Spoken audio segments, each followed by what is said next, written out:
ఆదరణకరమైన యేసయ్య మాటలు విందాం. Praise the lord. బాగున్నారా అందరూ? మరి యొక్క కల్వరి దైవస్వరం అనేటువంటి కార్యక్రమాన్ని చూస్తున్న మీ అందరికీ దేవుని నామంలో కృతజ్ఞతలు తెలియపరుస్తున్నాను. హల్లెలూయా. మరి ఈరోజు దినాన్ని దేవుని యొక్క వాగ్దానాలు మీ కొరకు ఏమై ఉన్నాయో దేవుని వాక్యాన్ని చూసుకుందాం పిల్లరా. చాలా మంది వారి సమస్యలతో వారు బాధపడిపోతూ దుఃఖపడుతూ ఏం చేయాలో తెలియక నలిగిపోతూ దేవుడికి ప్రార్థన చేస్తున్నాం కానండి కార్యాలు ఏం జరగట్లేదు అనే విధంగా చాలా మంది మాట్లాడుతున్నారు. ఇటువంటి వారందరితో కూడా ఈ రోజు దినాన్ని దేవుడు తన వాక్యం ఏమి సెలవిస్తుందో చూద్దాం పిల్లరా. ఎందుకనంటే ఈ వాక్యం వింటున్న మీరు ఖచ్చితంగా మా యొక్క ఆలోచనలన్నీ పక్కన పెట్టి దేవుడు ఏమైనా మాట్లాడుతున్నారో మీరు ఒకసారి విన్నట్లయితే ఈరోజు మీరు ఏదైతే సమస్యగా భావిస్తున్నారో ఆ సమస్యకి దేవుడు విడుదల మీకు ఇవ్వబోతున్నారు. ఎందుకనంటే దేవుడు మాటకు లోబడే విధంగా మన జీవితాలని ప్రభుకి అంకితం చేసుకుందాం గాక. అయితే ఏమనుందంటే 2 దినవృత్తాంతాలు 7వ అధ్యాయం 14వ వచనం మనం ధ్యానించినట్లయితే, నా పేరు పెట్టబడిన నా జనులు తమ్మును తాము తగ్గించుకొని ప్రార్థన చేసి నన్ను వెదికి అని అంటున్నారు వాక్యంలో కదా. మరి దేవుడికి ప్రార్థన చేస్తున్న మీరేం చేయాలంటే మిమ్మల్ని మీరు తగ్గించుకునే విధంగా ఉండాలి కదా. చాలా మంది చాలా గర్వంగా ఉంటారు, అహంకారంగా ఉంటారు, అహంభావంగా ఉంటారు. పెద్దవాళ్ళని ఆ ఆలోచన లేకుండా ఇష్టం వచ్చినట్టుగా తిడుతూ ఉంటారు, మాట్లాడుతూ ఉంటారు. మరి ప్రభువుని నమ్ముకున్నానని తెలిసి కూడా లేనిపోయిన అబండాలు, లేనిపోయినటువంటి నిందలు వాళ్ళ మీద వేసి రకరకాలుగా గర్వంగా ప్రవర్తిస్తూ ఉంటారు కదా. ఇటువంటి వారందరితో కూడా దేవుడి లేఖనాలు ఏమని సెలవిస్తున్నాయంటే, మీ ప్రార్థన మొదట దేవుడు ఆలకించాలని అంటే మీరు తెలుసుకోవాల్సిన విషయం ఏంటంటే, మిమ్మల్ని మీరు తగ్గించుకునే జీవితాన్ని కలిగి జీవించండి. ఎదుటి వ్యక్తిని ప్రేమించడం నేర్చుకోండి, గౌరవించడం నేర్చుకోండి. ఒకవేళ చెడు చేసినప్పటికీ కూడా దేవుడి చిత్తానికి వాళ్ళు విడిచిపెట్టి మీ కోపం వారి మీద ఉండే విధంగా మీ ప్రవక్తను ప్రవర్తించకుండా దేవుడికి అప్పగించుకుంటూ మీ జీవితాలు ఎప్పుడైతే తగ్గించుకుంటారో వాళ్ళని చూసి ప్రభు చిత్తానికి విడిచిపెడతారో అప్పుడు గొప్ప కార్యాలు దేవుడు మీ పట్ల చేస్తాడు. అంతేగాని చాలామంది పొగరగా, అహంకారంగా, అహంభావంగా కూడా ఉంటూ ఉంటారు. మరి యొక్క దేవుడి మాటకి విధేయత చూపించలేనటువంటి అహంభావంతో కూడా చాలామంది ఉంటారు. ఇటువంటి వారందరితో కూడా దేవుడి వాక్యం ఏమని సెలవిస్తుందనంటే, ఆ విధంగా మీరు ఉండకూడదని చెప్పి బైబిల్ వాక్యము సెలవిస్తుంది. హల్లెలూయా. కనుక ఆ విధంగా మీరు ఉండకూడదనంటే మీరు తెలుసుకోవాల్సిన విషయం ఏంటమ్మా అనంటే గమనించుకోండి. మరి ఆశ్వరాజు మరి ఆ యొక్క వస్సి తన యొక్క మొదటి భార్యని నాట్యమాడమని చెప్పినప్పుడు ఆమె ఎంతో అహంభావంగా, అహంకారంగా, గర్వంగా సమాధానం ఇచ్చినప్పుడు మరి ఆ యొక్క రాజు దగ్గర ఉన్నటువంటి విలువని ఆమె కోల్పోయింది ప్రియులారా. కనుక ఈరోజు మీ జీవితాల్లో కూడా ప్రభువు వాక్యం ఏమైనా సెలవిస్తుందంటే, మన ప్రభువైన యేసుక్రీస్తు అయిన రాజాదిరాజైన దేవుని దగ్గర మీరు ఎప్పుడు కూడా తగ్గించుకునే ఉండాలి. జీవం కలిగిన దేవుడు అయినప్పటికీ కూడా ఆయన ఎంతగా తగ్గించుకున్నారంటే శిష్యుల పాదాలు కడిగి మరి ఆ యొక్క అప్పగించినటువంటి ఇస్కరియోతు యోధ పాదాలు కూడా కడిగినటువంటి గొప్ప హృదయాన్ని కలిగినటువంటి వారు యేసు ప్రభువారు. కనుక అతని పోలిని నడుచుకుంటున్న ఆయన కుమార్తె వల్లే ఉంటున్న మీరు కూడా ఏం చేయాలంట? తగ్గింపు జీవితాన్ని కలిగి జీవించాలి. అప్పుడు మీ ప్రార్థన దేవుడు సంపూర్ణంగా ఆలకిస్తాడు. మీరు అడిగిందల్లా కూడా దేవుడు మీకు ఏమిస్తాడండి? జవాబిస్తాడు. కనుక దేవుని యందు ఆసక్తి కలిగిన మీరందరూ కూడా తెలుసుకోవాల్సిన విషయం ఏంటనంటే, ఆయన పేరు పెట్టబడిన జనులు, ఆయన నామాన్ని ధరించుకున్న మీరు, ఆయన రక్షణ పొందిన మీరు, ఆయన మీద విశ్వాసం ఉంచిన మీరు మీ జీవితాల్లో తగ్గింపు జీవితాన్ని అలవాటు చేసుకోండి. అహంకారంగా, అహంభావంగా, గర్వంగా, ప్రతీకారం తీర్చుకునే విధముగా, పగలు ద్వేషాలతో నిండిపోయే విధంగా మరి మీ యొక్క హృదయాలు ఉంచుకోకుండా ప్రభు యందు ప్రతి ఒక్కరిని క్షమించి, ప్రేమించి, గౌరవించే విధముగా మీరు ముందుకు వెళ్ళిపోవాలని యేసుక్రీస్తు నామంలో తెలియపరుస్తున్నాను. మరొక మాట ఏంటనంటే అక్కడ వాక్యం సెలవిస్తుంది. అక్కడ తమ చెడు మార్గములు విడిచిన యెడల ఆకాశం నుండి నేను వారి ప్రార్థన విని వారి పాపములు క్షమించి వారి దేశమును స్వస్థపరిచెదను. చూసారా? ఒక స్వస్థత పొందుకోవాలన్నా మీరు నేర్చుకోవాల్సిన విషయం ఏంటంటే చెడు మార్గాలు ఏవైతే ఉన్నాయో ఆ చెడు మార్గాలు మీరు విడిచిపెట్టాలి. చెడు మార్గాలు విడిచిపెట్టకుండా దేవా నన్ను క్షమించు ప్రభువా, నన్ను దీవించు ప్రభువా, నన్ను ఆశీర్వదించు తండ్రి అని అంటే ఎలా అవుతుంది కదా. ఒక వంట పాత్రలోని ఒక వంట చేశాక రెండో రోజుకి మనం వెళ్ళేటప్పుడు ఆ పాత్రలో ఉన్నదంతా కూడా ఉంచుకొని మళ్ళీ తిరిగి కొత్త వంట అందులో వండటం అనేది జరగదు. ఎప్పుడు ఏం చేయాలంటే ఆ యొక్క పాత్రలో ఉన్నదంతా తీసి పారవేసి దాన్ని శుభ్రపరచుకొని ఆరబెట్టుకొని మరి ఆ పాత్రని చక్కగా మళ్ళీ వంటకాలకి దాన్ని ఉపయోగిస్తారు. హల్లెలూయా చెప్దాం. కనుక మరి దేవుని వాక్యం తెలుసుకున్న మీరు, యెహోవా యందు ఆసక్తి కలిగిన మీరు నేర్చుకోవాల్సిన విషయం ఏంటనంటే, ఆయన యందు విశ్వాసం ఉంచిన మీరు ఖచ్చితంగా ఆయన వైపు మీరు చూసేవారుగా ఉండి మరి చెడు మార్గాలను ఏం చేయాలి? మీరు విడిచిపెట్టాలి. అంటే పాపపు జీవితాన్ని విడిచిపెట్టాలి. ఈరోజు మళ్ళీ మిమ్మల్ని మీరు పరిశుద్ధపరచుకోవాలి. దేవునికి ఇష్టంగా మారిపోతూ ఉండాలి. దేవుడి చిత్తమే నా చిత్తం అనుకునే విధముగా మీ హృదయపు తలంపులన్నీ కూడా పక్కన పెట్టాలి. ఆయనకి ఇష్టంగా లోబడాలి. అప్పుడు దేవుడు గొప్ప కార్యాలు మీ జీవితంలో జరగటాన్ని మీరు చూస్తారు పిల్లరా. ఆ చెడు మార్గాలు లోపల ఉంచుకున్నంత సేపు ఎన్ని మంచి కార్యాలు చేసినా ఆ చెడు హృదయంలోంచి దుర్వాసనను కలిగించి మీ జీవితాన్ని భంగపరిచే పరిస్థితి ఉంటది. కనుక చెడు మార్గాలు మీరు విడిచిపెట్టక తప్పదు అని లేఖనాల ద్వారా దేవుడు సెలవిస్తున్నాడు. మిమ్మల్ని మీరు తగ్గించుకోవాలి, మీ ప్రార్థన దేవుడు ఆలకించాలంటే. అలాగే మీ చెడు మార్గాలను కూడా మీరు విడిచిపెట్టేవారుగా ఉండాలి. ఎందుకనంటే తగ్గింపు ప్రార్థన చేశారు. ఎవరు అనంటే సుంకరి, పరిసయ్యులు. ఇద్దరిని చూసినట్లయితే సుంకరి అంటారు, ప్రభువా నేను ఎంతటి వాడిని, నేను పనికిరాని వాడిని అని ప్రార్థన చేస్తే, పరిసయ్యుడు అంటాడు, ప్రభువా నేను అంత గొప్పవాడిని, ఇంత మంచి కార్యాలు చేశాను, ఇక ఇలాంటి గొప్ప కార్యాలు చేశాను, నా ప్రార్థన ఆలకించు అంటాడు. దేవుడు ఎవరు ప్రార్థన ఆలకిస్తారు అని అంటే ఆ తగ్గించుకుని చేసినటువంటి హృదయాన్ని చింపుకొని పాపాన్ని ఒప్పుకొని ఆయన పాపి అని గ్రహించుకుంటూ దేవుణ్ణి హెచ్చిస్తూ ప్రార్థించినటువంటి సుంకర ప్రార్థన దేవుడు ఆలకించాడు. ఈరోజు మీలో గొప్పతనం ఏదైనా ఉంది అని అంటే అది కేవలం దేవుడి కృపే. మిమ్మల్ని బట్టి మీకు గొప్పతనం రాలేదు కానీ దేవుడిచ్చిన కృపే. కనుక ఆ దేవుణ్ణి మీరు సేవించి ప్రేమించి ఆరాధించుకునేవారుగా మీరు ఉండి మరి దేవుణ్ణి మీరు తగ్గించుకుంటూ దేవుని దగ్గర మీరు జీవించినట్లయితే మీ ప్రార్థన దేవుడు ఆలకిస్తాడని లేఖనాల ద్వారా సెలవిస్తుంది ప్రియులారా. మరొక మాట ఏంటంటే దేవుడికి మీరు ప్రార్థించేటప్పుడు హృదయపూర్వకంగా ప్రార్థన చేయాలి. హృదయపూర్వకంగా అంటే ఇంక సంపూర్ణంగా ఆయన మీద ఆనుకోవాలి. అంతేగాని ఏదైనా ఒక పని జరగాలంటే ఆ మనుషులు, ఈ మనుషులు అనుకోవడం కాదు. ప్రభువా ఇది జరిగితే నీ వల్లే కార్యం జరుగుతుంది, లేకపోతే లేదు ప్రభువా అని. బైబిల్‌లో చూసినట్లయితే ఇర్మియా 29 అధ్యాయము 13, 14 వచనాలు మనం ధ్యానించినట్లయితే అక్కడ ఏమని రాయబడి ఉంటదంటే, మీరు నన్ను వెదికిన యెడల పూర్ణ మనసుతో నన్ను గూర్చి విచారణ చేయనెడల మీరు నన్ను కనుగొందురు. అంతేకాకుండా 14వ వచనంలో అంటున్నారు, నేను మీకు కనపరుచుకుందును, ఇదే యెహోవా వాక్కు. ఏమంటున్నారండి ఇక్కడ? మరి వెదికిన యెడల పూర్ణ మనసుతో నన్ను గూర్చి విచారణ చేయునెడల చూసారా? అంటే ఏంటి? పూర్ణమైన మనసు దేవుని మాత్రమే వెతకాలి. ఎందుకనంటే అలా వెతికినప్పుడు దేవుడు అద్భుతం చేస్తాడు కదా! ఎందుకనంటే కొన్ని గడియల్లో మనుషులు సహాయం చేయరు. కొన్ని గడియల్లో పరిస్థితులు మనకు అనుకూలించవు. కానీ సమస్యలతో బాధపడుతూ ఉంటారు, దుఃఖపడుతూ ఉంటారు. ఎవరు నాకు సహాయం చేస్తారని ఎదురు చూస్తూ ఉంటారు. ఇటువంటి వారు సంపూర్ణంగా మీ మనసంతా దేవుడి మీద పెట్టుకోండి. ఎవ్వరు చేయలేని పరిస్థితుల్లో, ఎవరు మీకు సహాయం చేయలేని స్థితిగతుల్లో దేవుని వాక్యం ఏమైనా సెలవిస్తుందంటే ఆయనొచ్చి మీకు నేరుగా సహాయము చేస్తారు అని లేఖనాలు సెలవిస్తున్నాయి. ఎందుకనంటే ఈ మాట చూసినట్లయితే హిజ్కియా గురించి చూసినట్లయితే హిజ్కియా పడక మీద కన్నీరు విడిచి ప్రార్థించినట్టుగా మన బైబిల్‌లో చూస్తాం కదా! ఆయన ఒక ప్రవక్త.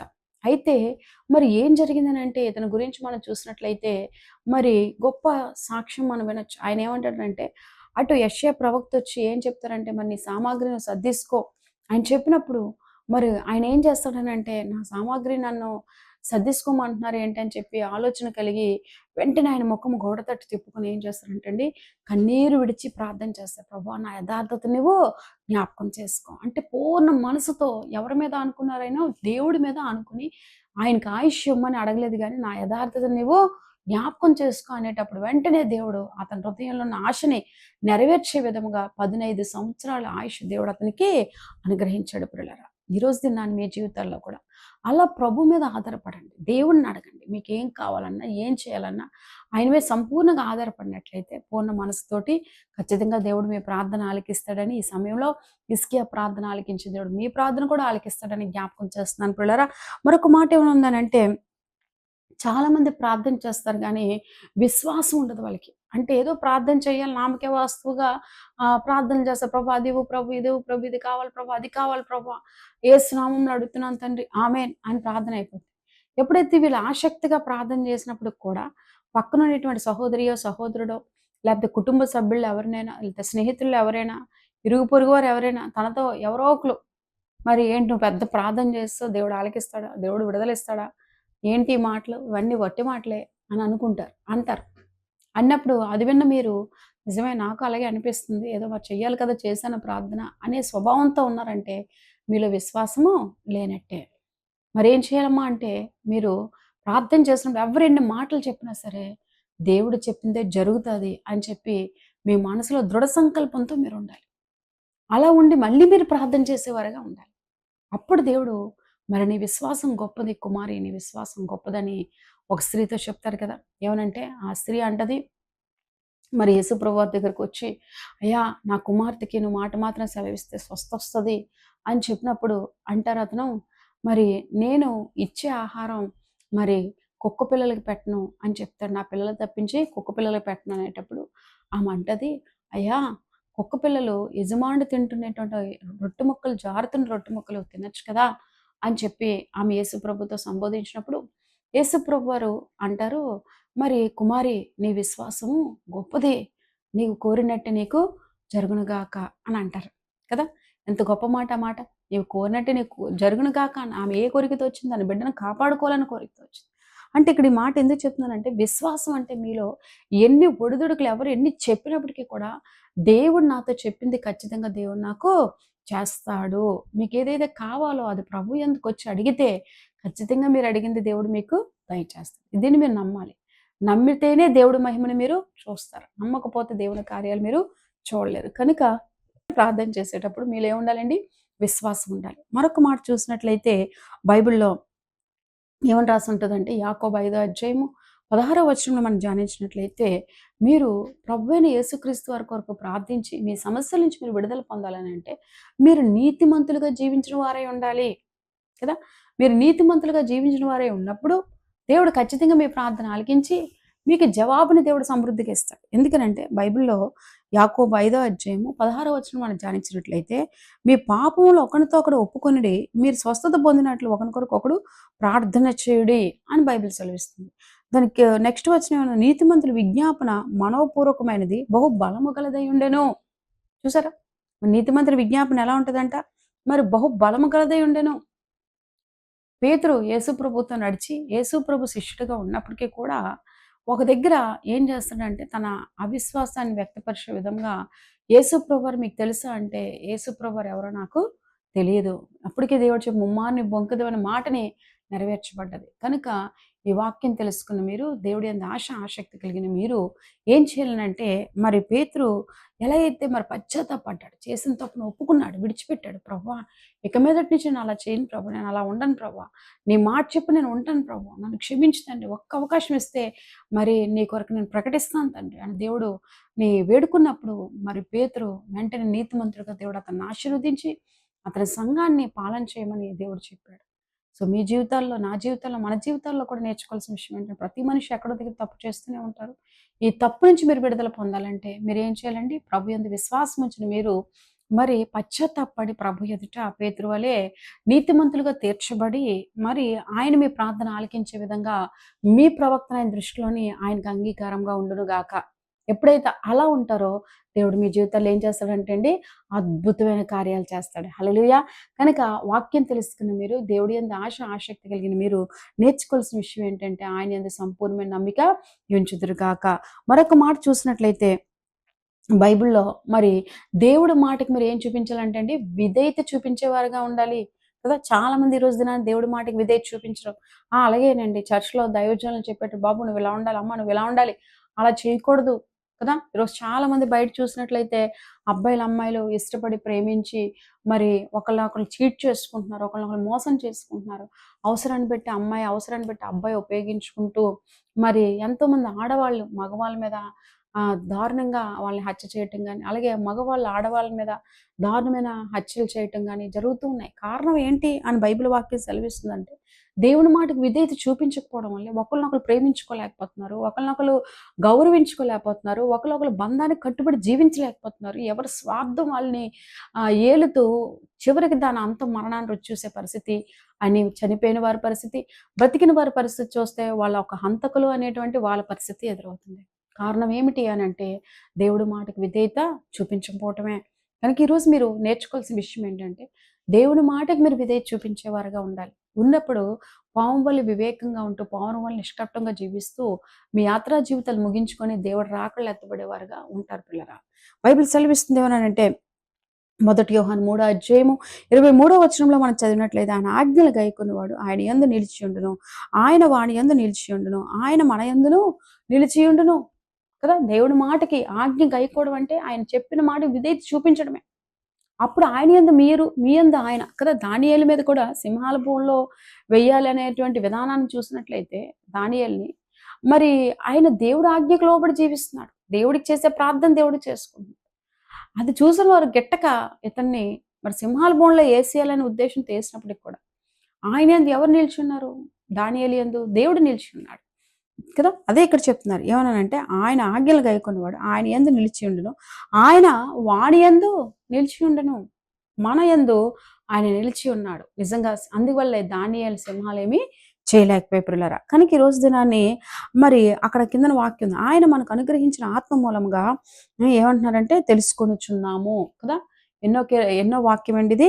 మరి ఇక్కడ 1 యోహాను 3:24 వచనంలో ఏమన్నదంటే ఆయన మనకు అనుగ్రహించిన ఆత్మ మూలముగా కదా. దానియేలు దేవుని కలిగి ఉన్నాడు, దేవుని ఆత్మను కలిగి ఉన్నాడు కాబట్టి సింహాలు దానియేలునేమి చేయలేకపోయాయి. కనుక ఈరోజు మీ జీవితాలు కూడా ఆశీర్వదింపబడాలని అంటే ఆ విధంగా ఉండే ప్రభు దీవెనలు మీరు పొందుకుందురుగాక. మరొక మాట ఏమని సెలవిస్తుందంటే కొలస్సీ 4:12 కూడా మరి విధేయత కలిగి ఉండడం ఎంత అవసరమో మరి నిలకడగా ఉండి కూడా మీరు ప్రార్థన చేయాలి. ప్రార్థన చేస్తారు కానీ నిలకడ ఉండదు. ఏం జరుగుతుందో ఏమవుతుందో, రేపేమవుతుందో, ఎల్లుండి ఏమవుతుందో అనేటువంటి భయంకరమైనటువంటి ఇబ్బందులను కూడా మీరు ఎదుర్కొంటారు. ఇటువంటి పరిస్థితుల్లో దేవుని వాక్యం ఏమైనా సెలవిస్తుందనంటే వాక్యంలో చూసినట్లయితే అక్కడ కొలస్సీ 4:2 వచనంలో చూసినట్లయితే ప్రార్థన యందు నిలకడగా ఉండుడి, కృతజ్ఞత కలవారే దాని యందు మెలకువగా ఉండుడి. సో ప్రార్థన యందు ఏముండాలంటే మీకు నిలకడ ఉండాలి కదా. యాకోబు గురించి మనం చూసినట్లయితే యాకోబు రాత్రి అంతా పెనిగిలాడి ఎంత నిలకడ అంటే దేవా నువ్వు నన్ను ఇప్పుడు ఆశీర్వదిస్తే కానీ నేను విడిచిపెట్టను అంటాడు అక్కడ. అంటే దేవుడి దగ్గర ఏమున్నాయని తెలుసు యాకోబుకి? ఆశీర్వాదాలు ఉన్నాయని తెలుసు కదా. యాకోబు చేసిన అజ్ఞానాన్ని బట్టి యాకోబు శ్రమల్లో పడిపోయాడు. మరి అప్పుడు ఆ శ్రమల్లో పడిపోయినప్పుడు ఆయనకి ఎదురైంది ఏంటి? మరణ భయం. అన్నదమ్ముడు ఎక్కడ చంపేస్తాడా అని చెప్పేసి మరణ భయంతో ఉన్నప్పుడు ఎప్పుడైతే మరి యాకోబు దేవుని సందులోకి వచ్చి దేవుని యొక్క పీఠాన్ని అక్కడ ఏర్పాటు చేసి ఈ రాత్రిని వచ్చి నన్ను ఆశీర్వదిస్తే కానీ విడిచిపెట్టనని చెప్పి నిలకడగా స్ట్రాంగ్గా ప్రేయర్ చేశాడు, ప్రార్థన చేయడు. ఎప్పుడైతే నిలకడగా స్ట్రాంగ్గా గట్టిగా ప్రార్థన చేశాడో దేవుడికి నిజంగా ఆకాశమున దూతలు నిచ్చెనలు వేస్తూ మరి అంటాడు కదా దేవుడు. అతను ఏం చేస్తాడు? ఇక మీదట నీ పేరు యాకోబు కాదు ఇశ్రాయేలు అంటాడు. దేవుడు ఆశీర్వదిస్తాడు. ఇలారా మీరు నిలకడగా ఉండాలి. దేవుడిని అడిగారంటే మీరు మనుషుల్ని అడగలేదు, మనుషుల సహాయాన్ని కోరుకోవట్లేదు, మీరు దేవుడి సహాయాన్ని కోరుకుంటున్నారు. కాబట్టి దేవుడిని అడిగిన మీకు దేవుడు ఖచ్చితంగా దయచేస్తాడని నిలకడ మీలో ఉండను కాక. మీరు ఈరోజు ఏదైతే పెయిన్ భరిస్తున్నారో, బాధను అనిపిస్తున్నారో, దుఃఖపడిపోతున్నారో, నలిగిపోతున్నారో, నేను ఎప్పుడు విడుదల చూస్తాను ఎదురు చూస్తున్నారో దేవుడు అంటున్నాడు నువ్వు మానక ప్రార్థన చేయి, నీ పక్షంగా నేను అద్భుతము చేస్తాను, నీకు విడుదల చేస్తాను. దీన్ని నమ్మినట్లయితే నిలకడగా ఉండే క్రీస్తులో వాళ్ళు చెప్పిన మాటలు వీళ్ళు చెప్పిన మాటలు వింటూ పరిస్థితులు ఎదురవుతున్న కొలది మిమ్మల్ని మీరు మార్చుకోవడం కాదు, మీకేమి కావాలనేది మీరు నిలకడగా దేవుని అడగండి. చూడండి ఫరో దగ్గరికి వెళ్ళినప్పుడు మోషే మరి అడుగుతాడు ఇశ్రాయేలుని విడిచిపెట్టంటే విడిచిపెట్టలేదు కదా. విడిచిపెట్టలేనప్పుడు మరి ఏం చేశాడు అని అంటే బైబిల్లో మనం చూసినట్లయితే ఏం చేశాడమ్మా అంటే దేవుడు చెప్పినంత కాలం వెళ్ళమన్నప్పుడు నిలకడకి వెళ్తూనే ఉన్నాడు. చివరికి ఫరో విడిచిపెట్టే పరిస్థితి వచ్చింది. అలాగే మీ సమస్య కూడా ఒక రోజు దినాన్ని మిమ్మల్ని విడిచి వెళ్ళిపోయే పరిస్థితి వస్తుంది. కనుక మీరు ఏం చేయాలి? ప్రార్థనలో నిలకడగా ఉండాలని చెప్తున్నాను. అదేవిధంగా ప్రార్థనలో విధేయత కలిగిన మనస్తత్వం కలిగి ఉండాలి, నీతిమంతులుగా జీవించిన వారై ఉండాలి, మరి విశ్వాసంతో దేవుడిని అడిగేవారిగా మీరు ఉండాలి, హృదయపూర్వకంగా దేవుడికి ప్రార్థించేవారుగా ఉండాలి, తమ్ముని తాము తగ్గించుకొని చెడు మార్గాలను విడిచిపెట్టే ప్రార్థన చేసేవారిగా ఉండాలి. అప్పుడు మీ జీవితాల్లో అద్భుతాలు జరిగితే సో తలలు వంచినట్లయితే మీ కొరకు నేను ప్రార్థన చేస్తాను. పిల్లరా తలలు వంచండి. మహాపరిశుద్ధ యేసయ్య నీకు వందనాలు తండ్రి. నీ ప్రియ బిడ్డలను జ్ఞాపకం చేసుకోండి, వారి సమస్యల నుంచి వాళ్ళని విడిపించండి, రక్షించండి ప్రభు. నీకు వందనాలు తండ్రి. ఎవరైతే ప్రార్థన ఆలకించట్లేదు, దేవుడు నా ప్రార్థన ఆలకించట్లేదు అని చెప్పి బాధపడుతున్నారో వాళ్ళందరి ప్రార్థనలు ఆలకించే విధంగా ప్రభు వాళ్ళు ఎటువంటిది నీకు వ్యతిరేకమైన పరిస్థితి ఉందో ఆ పరిస్థితులను విడిచిపెట్టి నీకు అనుకూలంగా వారు మార్చబడి ప్రభు వాళ్ళ ప్రార్థనలు ఆలకించమని గొప్ప జవాబు వారికి దయచేయండి ప్రభు. నీకు వందనాలు. ఇంకా నీ భక్తుల ప్రార్థనలు ఆలకించిన దేవుడు, దానియేలు ప్రార్థన ఆలకించిన దేవుడు, యేసు ప్రభు వారి ప్రార్థన ఆలకించిన దేవుడు ప్రభు. అయా నీ శిష్యుల ప్రార్థనలు ఆలకించిన దేవుడివి, నీ బిడ్డల ప్రార్థనలు కూడా ఆలకించినట్టుగా ఈ రోజు దినాన్ని ఎలా ఉండి ప్రార్థిస్తే విడుదల దేవుడు చేస్తాడనే విషయాలు మాట్లాడావు కాబట్టి ప్రభు ఎవరితో అయితే నువ్వు ఈరోజు ముక్కుసూటిగా మాట్లాడారో ప్రభు వాళ్ళ హృదయాలు ఇప్పుడే యేసుక్రీస్తునాలో మార్చబడి వారికి వారు తగ్గించుకొని ప్రభు ఎదుట సాగిలపడి ఎలుగెత్తి యెహోవాకు మొరపెట్టే విధంగా ప్రభు నీ ఆత్మను వారి మీద కుమ్మరించండి, నీ శక్తితో వారు నింపండి ప్రభు. అదే కాకుండా ఇదిగో ప్రభు ఎవరైతే అనారోగ్యాలతో ఉన్నారో, అప్పుల సమస్యలతో బాధపడుతున్నారో విజయం దయచేయండి, స్వస్థతలు దయచేయండి, అప్పుల నుంచి విడుదల దయచేయండి ప్రభు. ఎవరైతే పిల్లలు ప్రభు ఎగ్జామ్స్ కొరకు రిజల్ట్స్ కొరకు ఎదురు చూసి మంచి రిజల్ట్ దయచేయండి. ఆల్రెడీ ఫెయిల్ అయిపోయిన వాళ్ళు మరి ఎటువంటి ప్రమాదాలు చోటు చేసుకుని మళ్ళీ ఎగ్జామ్స్ రాసి మంచి రిజల్ట్ తెచ్చుకోవడానికి సహాయం చేయండి. ఆ విధంగా జాబ్స్ కొరకు ట్రై చేస్తున్న వారు మంచి జాబ్స్ దయచేయమని, ఇంకే అంశాలైతే ఎవరైతే ప్రార్థన చేయమని ఆశ కలిగి ఉన్నారో ఇగో వాళ్ళు ఈ ప్రార్థనలు ఏకీపిస్తే వారి సమస్యలన్నీ విడుదల చేయమని యేసయ్య నామంలో అడిగి వేడుకొని ప్రార్థిస్తున్నాం తండ్రి. ఆమేన్. దేవుడు మీకు తోడేండును గాక. మీ కొరకు అద్భుతమైన సాక్ష్యాన్ని విందాం. దేవుని నామానికి స్తోత్రం కలుగును గాక. ఇక సాక్ష్యం ఏంటంటే మరి నేను గత నెలలో మరి చాలా హెవీగా సిక్ అయ్యాను. అదేంటంటే మరి నాకు ఎయిర్ బ్లాడర్లో స్టోన్స్ ఉన్నాయని చెప్పి ఉన్నారు. అయితే ఆ రోజున మరి నేను చాలా ఇదయ్యాను. సోమవారం వరకు బాగానే ఉన్నాను. సోమవారం రాత్రి షాప్ కట్టుకొని ఇంటికి వెళ్ళినప్పుడు మంగళవారం తెల్లవారుజామున 3 గంటల నుంచి ఈ పక్కలో నుంచి నొప్పి బాగా ఎక్కువగా వస్తూ ఉంది. ఎందుకు అలా వస్తుంది అనుకుంటే అది గ్యాస్ట్రిక్ అనే అనుకున్నాము. కానీ అది ఎందు నిమిత్తం వస్తుందో తెలియక మరి డాక్టర్ దగ్గరికి వెళ్ళాము. డాక్టర్ దగ్గరికి వెళ్ళినప్పుడు అక్కడ ఇక డాక్టర్ గారు టెస్టులు రాశారు. ఆ టెస్టులు రాసిన తర్వాత అది చూస్తే అది గాల్ బ్లాడర్లో స్టోన్స్ ఉన్నాయని చెప్పిన్నారు. అది ఇమీడియట్గా మీరు ఆపరేషన్ చేయించుకోవాలండి, లేదంటే మీ ప్రాణానికే ప్రమాదం అన్నట్టుగా వాళ్ళు డాక్టర్స్ కూడా చెప్పారు.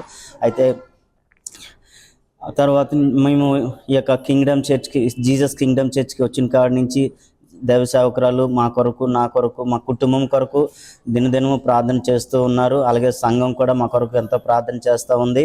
అలాగనే దేవుని కృపను బట్టి ఆ యొక్క ఆపరేషన్ విషయంలో కూడా దేవుడు ఎంతో కృప చేశాడు. మంచిగా ఆపరేషన్ జరగడానికి నేను మరలా స్వస్థత కలిగి ఈ విధంగా నేను సాక్ష్యం ఇవ్వడానికి దేవుడు ఎంతో కృప చేశాడు. అందుని బట్టి దేవాది దేవునికి కృతజ్ఞతాస్తుతులు చెల్లించుకుంటున్నాను. మరి ఇంకనూ నా కొరకు, నా కుటుంబం కొరకు మీ అనుదిన ప్రార్థనలో జ్ఞాపకం చేసుకోవాల్సిందిగా ఈ చిన్న సాక్ష్యం దేవుడు దీవించును గాక. ఆమేన్. మీ కొరకు ప్రత్యేకమైన ప్రార్థనలు చేయబడి.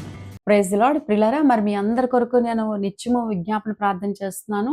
అలాగే మా యొక్క బృందం కూడా మీ కొరకు ప్రార్థన చేస్తుంది. కనుక దేవుడి యందు ఆసక్తి కలిగిన మీరందరూ, దేవుడి యందు విధేయత కలిగిన మీరందరూ ఈ ప్రార్థనలో మీరు పాల్పంచుకోండి. మీ సమస్యలు ఏమైనా ఉంటే ఇప్పుడే స్క్రీన్ మీద వస్తున్న నెంబర్ కాల్ చేయండి. మీ కొరకు మేము ప్రత్యేకమైన ప్రార్థనలు చేస్తాం. పేరు పేరున మరి విషయాన్ని మీరు జ్ఞాపకం చేసుకోండి. ఆల్రెడీ మరి కొంతమంది ప్రార్థన విన్నపాలు అడిగారు. సరళ గారు వరంగల్ నుంచి గొప్ప మేలు జరగాలని, మమ్మీ డాడీకి మారుమనసు పొందాలని, అంతగా మంచిగా వివాహం జరగాలని చెప్పి అడిగారు. ఆమె కొరకు ప్రార్థన చేయడం జరుగుతుంది. బోయాజ్ గారు కూడా మరి ప్రార్థన విన్నపాన్ని అడిగారు, మ్యారేజ్ అవ్వాలని. మరి కరీంనగర్ నుంచి కూడా ప్రార్థన విన్నపాన్ని అడిగారు. సరళ గారు, శారద గారు బాబుకి సందీప్ మంచి మారుమనసు దేవుడు ఇవ్వాలని. మరి జయమ్మ గారు కూడా ప్రార్థన విన్నపాన్ని అడిగారు, అప్పుల నుంచి విడుదల పొందాలి. తర్వాత మరి ఇంకా వాళ్ళ కుటుంబ సభ్యులందరూ కూడా శాంతి సమాధానంగా ఉండాలని చెప్పి, మనవడు కొడుకు చక్కగా ఉండి మనవరాలు ఫ్రీ డెలివరీ అవ్వాలని ప్రార్థన విన్నపాన్ని అడిగారు. పిల్లరా, ఇలాగ ఒక్కొక్కరు మీకున్న సమస్యలు మాకు తెలియపరిచినట్లయితే ఇప్పుడు మీకు ప్రార్థన చేయడం జరుగుతుంది. ప్రార్థన చేస్తాం. మహోన్నతుడా, నీకు వందనాలు తండ్రి. నీ ప్రియ బిడ్డలో నాయన షర్లా గారు ఒక ప్రార్థన చేస్తున్నాను ఆయన, సంపూర్ణంగా ప్రభు నాయన ఆమె అడిగింది, ఆమె ఘనమైన వివాహం జరగాలి, పేరెంట్స్కి మారుమనసు రక్షణ దయచేయండి ప్రభు. ఆమెకున్న సమస్యలన్నిటి నుంచి విడుదల దయచేయండి, శాంతి సమాధానం దయచేయండి ప్రభు. అద్భుతం జరిగించండి. రక్షణ మార్గంలో కూడా నీ కుమార్తె వెళ్తూ ఉండగా మీరు తోడే నడిపించండి. బోయాజ్ గారు ప్రార్థన చేస్తున్నాను తండ్రి నాయన, అద్భుతంగా కుమారులకు మంచి సంబంధం వచ్చి వివాహం జరగడానికి సహాయం చేయండి. సమస్త ఆటంకాలని లయపరచండి ప్రభా. మంచి కుమార్తెని చూపించండి ప్రభా. కృతజ్ఞతలు చెల్లించుకుంటున్నాను తండ్రి. ఈరోజు దినాన్ని ఎంతో మంది వివాహాలు చేసుకుని రకరకాలుగా జీవిస్తున్నారు ప్రభా. ఆ విధంగా కాకుండా వివాహ బంధాన్ని కట్టుబడి జీవించే హృదయం వరకు దయచేయండి ప్రభా. అదేవిధంగా ఇదిగో ప్రభా నాయన శారద గారు ప్లాన్ చేస్తున్న బాబు సందీప్ని బట్టి స్తోత్రం చెల్లిస్తున్నాను ఆయన. అయ్యా, మంచిగా మారు మనసు పొందే కృప దయచేయండి ప్రభా. మంచిగా మారు మనసు పొందే కృప దయచేయండి ప్రభా. లార్డ్ కనికరించండి ప్రభా. అద్భుతంగా మారు మనసు దయచేయండి ప్రభా నాయన. ప్రభా నాయన బాబుకి ప్రభా నీకు వందనాలు చేయించుకుంటున్నాను. తన పట్ల గొప్ప కార్యాలు జరిగించండి ప్రభా. అలాగే జయమ్మ గారు కూడా ప్రార్థన చేస్తున్నాను, అప్పుల నుంచి సంపూర్ణమైన విడుదల బిడ్డకు దయచేసి ప్రభా నాయన తండ్రి నీకు వందనాలు చేయండి. మనవరాలకు సుఖమైన కానుపు దయచేసి ప్రభా. ఇంట్లో సమస్యలన్నిటి నుంచి కూడా ప్రభా యేసుక్రీస్తు నామములో దేవా నాయన వాళ్ళ ఇంట్లో ఏ సమస్యలు ఉన్నాయో సమస్యల నుంచి విడుదల దయచేయండి ప్రభా. ఇదిగో లార్డ్ కనికరించండి ప్రభా. సైర్లు కూడా ప్రార్థన చేస్తున్నాం తండ్రి. అయ్యా నీకు వందనాలు. పక్షవాతం ప్రభా సహోదరుడికి సంపూర్ణమైన స్వస్థత పక్షవాతం నుంచి దయచేయండి ప్రభా. లార్డ్ ముట్టుకొని స్వస్థపరచండి నాయన. ఇదిగో దావీదు గారి గురించి ప్రార్థన ప్రార్థన చేస్తాను ప్రభా, నీకు వందనాలు. దావీదు గారిని జ్ఞాపకం చేసుకోండి ప్రభా, నీకు వందనాలు చేయించుకో. ఇంట్లో సమస్యలు నాయన తీర్చబడే విధంగా ప్రభా, ఎన్నో ఇబ్బందులు ఇరుకులు వస్తున్నాయండి ప్రభా. సంపూర్ణంగా దావీదు గారిని దర్శించి మాట్లాడిన దేవుడు సమస్యలు విడుదల కలిగే విధముగా మీ కుమారుడు చేపట్టుకొని మీరు నడిపించండి ప్రభా. అలాగే సూర్యకుమారి గారు కూడా ప్రార్థన చేస్తున్నాను తండ్రి. అయ్యా నీకు వందనాలు చేయించుకుంటున్నాను తండ్రి. మనవడుకునేటువంటి ఆ స్కిన్ ఎలర్జీ నుంచి సంపూర్ణ స్వస్థతను దయచేయండి లార్డ్. అద్భుతంగా ఆశ్చర్యంగా ప్రభా నాయన ఆయనకున్న స్కిన్ ఎలర్జీ పోవడానికి సహాయం చేయండి. మరి అంతేకాకుండా శాంతి గారు కూడా ప్రార్థన చేస్తున్నాను తండ్రి, నీకు స్తోత్రం చెల్లించుకున్నాను. ఉద్యోగం ప్రభా రావాలని ప్రార్థన వినపాన్ని కోరి ఉన్నారు ప్రభా, నీకు స్తోత్రం నాయన, నీకు వందనాలు ప్రభా. యేసునామములో ఆవిడకి మంచి జాబు వచ్చిన కాక నాయన సమస్త ఆటంకాల్ని యేసునామములో లయపరుస్తున్నాం ప్రభా, నీకు వందనాలు ప్రభా. థ్యాంక్ యూ హోలీ స్పిరిట్, నీకు వందనాలు ప్రభా. అయ్యా అదేవిధంగా నాయన కృపము కొరకు ప్రార్థన చేస్తున్నాం తండ్రి, నీకు వందనాలు ప్రభా. దురాత్మల నుంచి చేతబడే శక్తుల నుంచి ఆ కుమార్తెకి విడుదల ఇచ్చి స్వస్థత కార్యం జరిగించండి ప్రభా. అల్లుడు ప్రభు నాయన అయ్యా వచ్చి కూతురుతో సమాధానంగా ఉన్నట్టుగా ఆ భార్యాభర్తల మధ్యలో కూడా ఐక్యతను దయచండి ప్రభా. ఇంట్లో ఉన్న దురాత్మ శక్తులన్నిటిని చూడదలు దయచేసి నీ అద్భుతమైన కార్యం జరిగించండి ప్రభా. అబిగేలుకు ప్రభు నాయన ఆరోగ్యం బాగాలేదని ప్రార్థన వినపని కోరి ఉన్నారు. అబిగేలుకి సంపూర్ణమైన ఆరోగ్యం దయచండి అద్భుతంగా ప్రభు. ఆరోగ్యం ఇచ్చి ఆమె నోటి నిండా నవ్వుంచండి ప్రభా. థ్యాంక్ యూ హోలీ స్పిరిట్, నీకు వందనాలు ప్రభా. అదేవిధంగా యేసుపాదం గారు ప్రార్థన చేస్తున్నాను తండ్రి, నీకు స్తోత్రమైన కడుపు నొప్పి నుంచి స్వస్థత, కంటి చూపు నుంచి స్వస్థతను దయచండి ప్రభు నాయన. కుమారుని ముట్టుకొని స్వస్థపరచండి. థ్యాంక్ యూ హోలీ స్పిరిట్, నీకు వందనాలు ప్రభా. అలాగే సలోమి గారు కూడా ప్రార్థన చేస్తున్నాం తండ్రి, నీకు స్తోత్రం నాయన. సేల్స్ లో ప్రభా మంచి స్థాయికి వెళ్ళినట్టుగా ప్రభా, అనుకున్న ప్రతి అవసరతని ప్రభా హౌస్ మంచి రేటుకు అమ్ముడైపోయినట్టుగా సహాయం చేయండి. వాళ్ళకున్న ఆర్థిక సమస్యల నుంచి విడుదల దయచేయండి. కొలుకు కోడలు కలిసి ఉండేటట్టుగా ఒక నూతన కార్యం ప్రభా అద్భుతం ఆ కుటుంబంలో జరిగించండి ప్రభా. రేణుక గారు ప్రార్థన చేస్తున్నాను తండ్రి నాయన. రేణుక గారిని దర్శించి మాట్లాడండి ప్రభా, నీకు వందనాలు. సంపూర్ణమైన ఆరోగ్య కుమార్తెకి ఇచ్చిన ఆయన అయ్యా నాయన. అమ్మాయికి ప్రభా, అమ్మాయి ప్రభా తిరిగి ఎక్కడికైతే వెళ్ళిపోయిందో తల్లి దగ్గరికి వచ్చినట్టుగా ప్రభు నాయన ఆ తల్లి హృదయాన్ని తృప్తిపరచండి ప్రభా, ధైర్యపరచండి, బలపరచండి ప్రభు, నీకు వందనాలు చేయించుకుంటున్నాను ప్రభా. అట్టి విధంగా ఇదిగో ప్రభా యేసు నామంలో ప్రార్థన చేస్తున్నాను తండ్రి, నీకు వందనాలు ప్రభా. నీకు స్తోత్రం నాయన తండ్రి, అద్భుతంగా నాయన అయా నాయన దేవా స్తోత్రం చెల్లిస్తున్నాను ప్రభా. రాధా గారు కూడా ప్రార్థన చేస్తున్నాను తండ్రి నాయన. పిల్లలు రక్షణ పొందేటట్టుగా సహాయం చేయండి ప్రభా, ప్లస్ చేయండి. ఇంకెవరైతే అప్పుల సమస్యలతో బాధపడుతున్నారో, అనారోగ్యాలతో బాధపడుతున్నారో వారికి విడుదల చేయించండి. వివాహాల కొరకు ఎదురు చూస్తున్న బిడ్డలకు మంచి వివాహాలు జరిగించండి. ఇల్లు కట్టుకోవాలనుకునే వారికి డబ్బులు సమకూర్చి ఇల్లు పనులు పూర్తి అయిపోయి, ఇల్లు పనులు పూర్తి అవ్వలేదు అనుకునే వాళ్ళు సంపూర్ణంగా పూర్తి అయిపోయినట్టుగా వర్కర్స్ మంచిగా పనిచేసి ఇల్లు అప్పచెప్పడానికి సహాయం చేయండి ప్రభా. ఆ విధంగా ప్రభా నాయన వారి సమస్యలన్నీ తీర్చమని, ఆత్మలో బలంగా ప్రతి ఒక్కరిని ఎదిగించుకోమని, అదేవిధంగా గ్యాస్ ప్రాబ్లం లేకుండా మా దేశంలో మా రాష్ట్రంలో అద్భుతాలు చేయమని యేసుక్రీస్తు నామములో అడుగుచున్నాం తండ్రి, amen. May God bless you ప్రియులారా.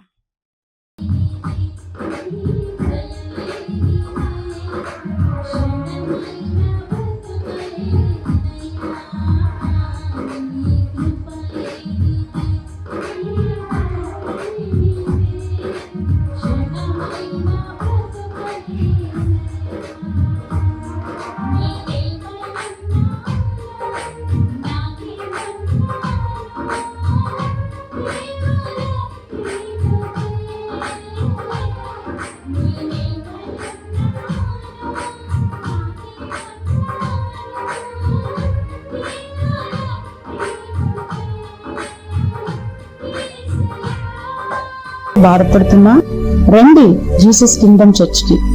మీ కొరకు, మీ సమస్యల కొరకు, మీ వ్యక్తిగత జీవిత అభివృద్ధి కొరకు, కుటుంబ అభివృద్ధి కొరకు ప్రార్థనలు చేయబడును. మీ కొరకు ప్రత్యేకంగా సిస్టర్ సంధ్యారాణి గారు వ్యక్తిగతంగా ప్రార్థన చేయబడటం జరుగుతుంది. మా జీసస్ కింగ్డమ్ చర్చ్ బృందం వారు కూడా ప్రత్యేకంగా ప్రార్థనలు చేస్తారు. నేడే మీ సమస్యలను మాకు తెలియపరిచి మీ సమస్యల నుండి విడుదల పొంది ప్రభు యొక్క ఆశీర్వాదాలు పొందుకోండి. మరి ఇంకెందుకు ఆలస్యం, నేడే మీ సమస్యలు మాకు తెలియపరచండి. మా చిరునామా 12-804 Gandhi Nagar, Thotagaruvu junction, Arilova, Visakhapatnam. Pin code number 530040. మా ఫోన్ నంబర్ 8374100480.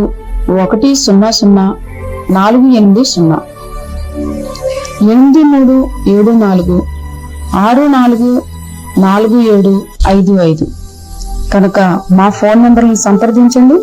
మీ విన్నపాలు మాకు తెలియపరచండి. ప్రత్యేకమైన ప్రార్థనలు చేయించుకోండి. జీసస్ కింగ్డమ్ చర్చ్కి వచ్చి ఆశీర్వాదాలు పొందుకోండి. ప్రభు మిమ్మల్ని ఎల్లవేళలా దీవించి ఆశీర్వదించును గాక. God bless you.